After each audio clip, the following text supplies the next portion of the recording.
வணக்கம். நாம் தமிழர் தலைமை ஒருங்கிணைப்பாளர் சீமான் அவர்களின் வீட்டில் இன்று என்ன நடந்தது சொல்கிறேன், கேளுங்கள்.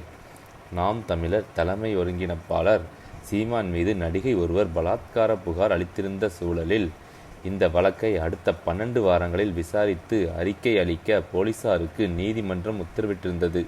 இது தொடர்பாக சம்மன் அளிக்கச் சென்றபோது போலீசாருக்கும் சீமான் வீட்டு காவலாளிக்கும் இடையே மோதல் ஏற்பட்டது. இது தொடர்பாக சீமானின் காவலாளி அமல்ராஜ் ஏற்கனவே கைது செய்யப்பட்டுள்ள நிலையில் கூடுதல் தகவல்கள் வெளியாகியுள்ளது. கடந்த சில ஆண்டுகளுக்கு முன்பு நாம் தமிழர் கட்சியின் தலைமை ஒருங்கிணைப்பாளரான சீமான் மீது தமிழ் சினிமா நடிகை ஒருவர் பாலியல் புகாரை அளித்திருந்தார். அதாவது சீமான் தம்மை திருமணம் செய்து கொள்வதாக சொல்லி ஏமாற்றியதாகவும் பலமுறை கருக்கலைப்பு செய்ய வைத்துள்ளதாகவும் குற்றம் சாட்டியிருந்தார். நடிகை அளித்த புகாரின் அடிப்படையில் வழக்கு பதிவு செய்த சென்னை வளசரவாக்கம் போலீசார் விசாரணை நடத்தினர். இடையிலேயே அந்த நடிகை புகாரை வாபஸ் பெற்றாலும் கூட கிரிமினல் புகார் என்பதால் போலீசார் தொடர்ந்து விசாரணை நடத்தினர். இதற்கிடையே தன் மீதான வழக்கை ரத்து செய்ய கோரி சீமான் சென்னை ஐகோர்ட்டில் வழக்கு தொடர்ந்திருந்தார். அந்த வழக்கில் சமீபத்தில் தான் தீர்ப்பு அளிக்கப்பட்டது. அதாவது சீமானின் மனுவை டிஸ்மிஸ் செய்து உத்தரவிட்ட சென்னை உயர்நீதிமன்றம் பாலியல் புகார் என்பதால் இது தீவிரமானது. நடிகை தனது புகாரை வாபஸ் பெற்றாலும் விசாரணையை தொடர்ந்து நடத்த போலீசாருக்கு அதிகாரம் இருக்கிறது என்றது. மேலும் வழக்கு விசாரணையை 12 வாரங்களில் முடித்து அறிக்கை தாக்கல் செய்யவும் உத்தரவிட்டது. அதன் அடிப்படையில் வழக்கு பதிவு செய்த போலீசார் விசாரணையை தொடங்கினர்.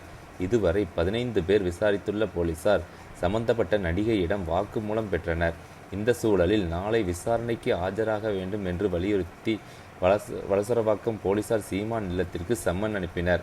சம்மனை வீட்டின் கதவு அருகே சுவரில் போலீசார் ஒட்டி சென்றனர். இருப்பினும் சில நிமிடங்களில் அந்த சம்மனை சீமானின் உதவியாளர் கிழித்ததாக தெரிகிறது. இது தொடர்பாக விசாரிக்க போலீசார் சீமான் வீட்டிற்கு சென்றுள்ளனர். அப்போது சீமானின் காவலாளி அமல்ராஜ் ஏதோ சொல்ல இரு தரப்பிற்கும் இடையே மோதல் ஏற்பட்டுள்ளது. காவலாளியை போலீசார் குண்டுக்கட்டாக கூட்டிச் சென்று கைது செய்தனர். அப்போது அமல்ராஜ் துப்பாக்கியை காட்டி மிரட்டியதால் பரபரப்பு ஏற்பட்டது. அமல்ராஜிடம் இருந்து துப்பாக்கியை பறிமுதல் செய்த போலீசார் அவரையும் கைது செய்தனர்.